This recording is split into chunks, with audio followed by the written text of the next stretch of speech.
Today I want to share an experience that I had last weekend where I did something that I always find extremely challenging, but I found a new level, and in finding this new level, it made me really reassess about how I'm approaching some areas of my life and how I can get more out of myself in those areas of my life. And if you watch up, I'm going to share what I learned with you.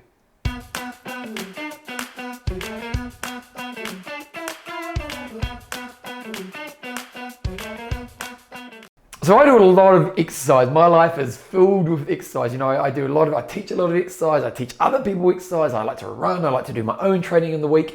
And each week there's different types of exercise I do. But I'll be honest, most of my exercise kind of sits in a high intensity range because a lot of my exercise is teaching fitness to other people. And I've always thought to myself that as a fitness professional, my main job, or one of my main jobs, is to be a role model so that when I teach a class, I don't ask people to go to places that I won't go myself. So if I'm asking you to push yourself to the max, I'm going to push myself to the max at the same time. So a lot of my exercise in the week kind of sits more in the higher ranges of the exercise zones when we think about fitness. And I do have some sessions which are more kind of just steady state or just kind of comfortable types of exercises.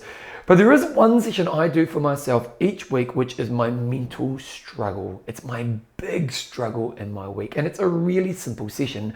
I jump on an assault bike, one of those bikes where you push, pull, and you've got your legs and your arms all going at the same time. And the reason I like that is because you've got all your body parts moving. So it really gets the heart rate to the max. And I just do 30 seconds on, 30 seconds off. So I do max for 30 seconds and then 30 seconds recovery. And I do this session pretty much each week at the end of either a long cardio session, which is kind of mid-range intensity, or at the end of a weight session or a circuit type of session, which I'll do for my own training. And I pretty much do this session pretty much most weeks in my life. And if you were to ask me what was the most mentally challenging session I do each week, I would tell you that's the session. And the reason is because it's a short block. I try to push myself to the max in that session, and it definitely gets the most out of me. Like, it's a session where I'm lying on the floor, my heart rate's pumping, I go to Never Never Land because I'm struggling so much in the session. A couple of weeks ago I did that session, and here's how I approach that session. So I basically do 10 sets, and what I tend to do is I tend to do the first 3 sets at what I probably call like 90%. And then I do the next 4 sets at kind of like 95%. And then the last 3 sets I try to go 100%. And you can kind of see that kind of the length of the session and that build up of intensity means that I get to that max point at the end. Well, a couple of weeks ago, I did the session and I was kind of lying on the floor, huffing and puffing like crazy. And I loved that place I got to in the last 3 sets, that place where as soon as I start, just every strain of my being is trying to get through to the end of that 30 seconds. And I've got some real good rules and strategies around this. Like, I'm never allowed to stop before the 30-second mark. So I've learned how to not cheat the workout when I'm in the workout. And those last 3 sets just take me to that place where I'm just like holding on for dear life. But even I love the idea of that when you're holding on for dear life, can you push it a little bit harder? And it's the place that I'm working through within my head as I'm doing those last 3 sets. And after I finished the set or the session a couple of weeks ago, I'm not just lying on the floor, and I thought to myself, why do I do a build to the session?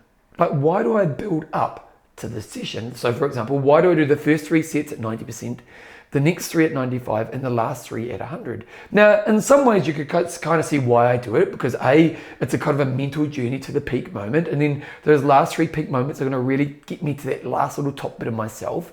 But I thought to myself as I was lying on the floor, I thought, I wonder what it would be like if I just went 100% from the first set right through to the last set. So last weekend I went to the gym, I did a workout, I did a strength workout by myself, and then at the end of the session I thought, okay, now's where I'm going to do these interval trainings, or this interval session, where I'm going to give it 100% for every set of the session.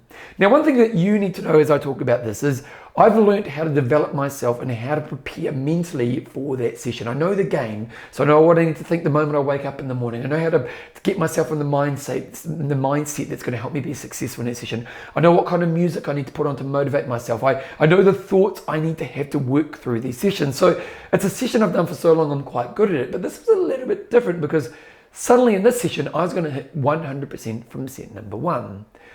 I start the set, and set number 1, I go all in. Like, again, every strain of my being is trying to go as hard as I can for 30 seconds. And the thing about those types of sessions is recovery seems to speed up time, because at the end of that set, the 30 seconds recovery I had, it was like a blink and I had to hit the next set. And for the next 10 sets, I was pretty much able to hit 100% for all the 10 sets. I'm going to be honest, the last couple of sets, I was fighting for dear life to be able to survive those 2 or 3 last sets. But I was able to do it. And I remember, again, I'm lying on the floor. I'm absolutely dying as I'm lying on the floor there. But I felt so much reward in that moment. And I remember just for the rest of the day, sometimes when you do something really hard in your life, and after that moment, you get that sense of identity that comes with it. That kind of, I'm the person who knows how to push through really hard challenges. I remember just being at home in the afternoon, sitting on the couch, and I was just kind of in that fatigue state where you're staring off into the distance. And I was in that place where I was like, I'm the kind of person who knows how to push through something really tough like that. Now, this was a really interesting experience, and it made me reflect upon this after the fact, because if you had asked me about my interval session before I did it last weekend, I would have said I give it my best every time I do it. But when I looked at a challenge that was a real challenge in my life and I said, can I challenge myself more? I actually realized there was a higher level for me to achieve in this activity. Again, before I would have said I gave it everything I had, but actually there was a higher level for me to achieve by doing some reflection around this. And this is this concept I want to talk about today, this concept of, are you challenging your challenges? Like if you look at your week and you've got some areas in your life where you're really good at challenging yourself in those areas. It might be like me in a fitness endeavor. It might be in a hobby endeavor. It might be something in your career. It might be in some kind of relationship thing that it's a real challenge, but you actually are really good at turning up and delivering on that challenge all the time. And sometimes when we get to that place with that challenge is we pat ourselves on the back and we kind of enjoy the fact that we're at that place without maybe going, is there a higher level? And this is what this experience has been for me. I've challenged my highest challenge. And what I've learned is there's another level that I need to go to. It is a higher level challenge, but the rewards are much higher along the way. And obviously, this is a kind of a metaphor that I want to take into other areas of my life, because I have some areas of my life where I'm not that strong and I've got to work on just a pathway to become a better person in this area. But I have some areas of my life where I realize I am confident in my ability. I have trust that I can deliver to high standards. And maybe I haven't tried to challenge myself as much as I possibly could because I already see myself as strong in this area. And through this experience that I've had last weekend, A, I realized there's a higher level of myself. B, I've enjoyed the reward of it. And C, I've enjoyed what that possibility means for me moving forward.